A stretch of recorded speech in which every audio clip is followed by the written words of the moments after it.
Yang terhormat Bapak-bapak, Ibu-ibu, salam Pancasila. Bapak-bapak, Ibu-ibu yang melihat video saya ini, tolong jangan lupa subscribe, like, dan di-share. Sifatnya gratis. Saya akan mengomentari kata maaf Pak Lijon terkait perbuatan kejahatan. Sumber saya dari YouTube. Pak Lijon tidak pernah minta maaf kepada seseorang atas perbuatannya. Karena kata minta maaf sama juga mengakui perbuatannya katanya. Pernyataan Pak Lijon ini biasanya dilakukan seseorang yang melakukan kejahatan. Seperti perbuatan korupsi yang dilakukan seorang, tidak pernah dia mengakui perbuatannya. Selalu menyatakan bahwa proyek tersebut sudah selesai sesuai dengan ketentuan. Semua itu hanya tudingan yang tidak senang sama dia.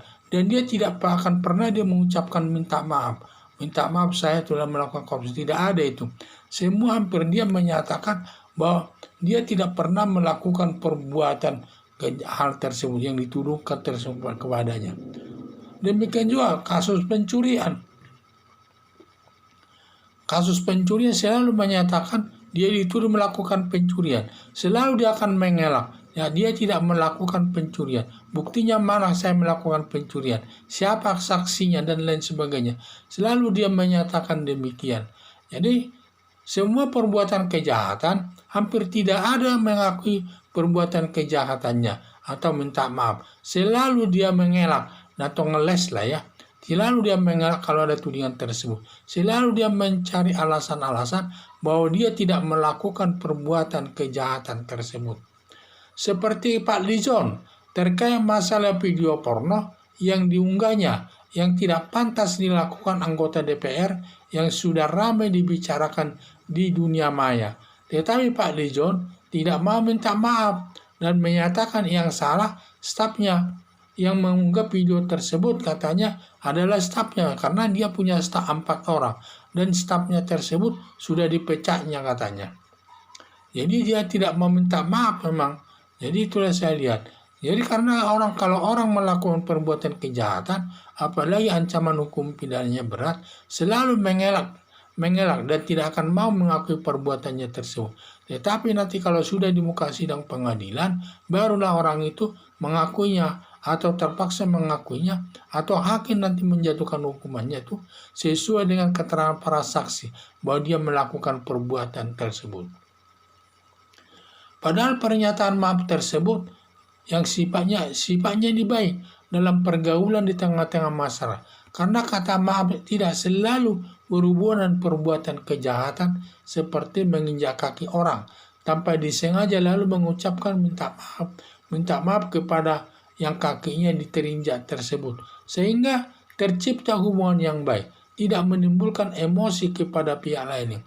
Sering juga kita bersenggolan dengan orang lain di tengah jalan karena kita merasa salah sedikit, tentu kita bilang minta maaf tanpa disengaja sehingga bersenggolan, sehingga yang disenggol orang itu pun tidak akan marah dan dia menyadarinya dan lain sebagainya. Dan kata maaf ini perlu kita bina ini diperlakukan di tengah-tengah masyarakat untuk menciptakan hubungan yang baik di tengah-tengah masyarakat tersebut. Karena di dalam pergaulan masyarakat banyak masalah-masalah kecil yang sering timbul. Tentu kita kalau ada masalah, kita merasa sedikit salah, ya tentu kita minta maaf. Walaupun kita mengakui perbuatan tersebut. Karena sifatnya perbuatan tersebut baru masalah tingkat etika, bukan tingkat perbuatan kejahatan. Etika dalam arti kalau kita menginjak kaki orang tanpa sengaja, tentu kita minta maaf. Atau bersenggolan dengan orang tanpa ada kesengajaan kita, ya tentu kita maaf. Sehingga yang kita maafkan itu pun tidak akan timbul emosi atau dendam pribadi dia kepada kita, tidak ada. Sehingga saling menerima masalahnya, sehingga tercipta pergaulan yang baik di tengah-tengah masyarakat tersebut. Harapan saya kata maaf tersebut harus dibina ini atau selalu diucapkan di dalam pergaulan hidup di tengah-tengah masyarakat, apalagi perbuatan tersebut sifatnya masalah etika, belum menyangkut perbuatan kejahatan. Kalau perbuatan kejahatan memang hampir tidak ada orang yang mau mengucapkan kata maaf. Itu berarti mengakui perbuatan kejahatannya. Sampai di pengadilan kadang-kadang orang tidak mengakui perbuatan kejahatannya tersebut.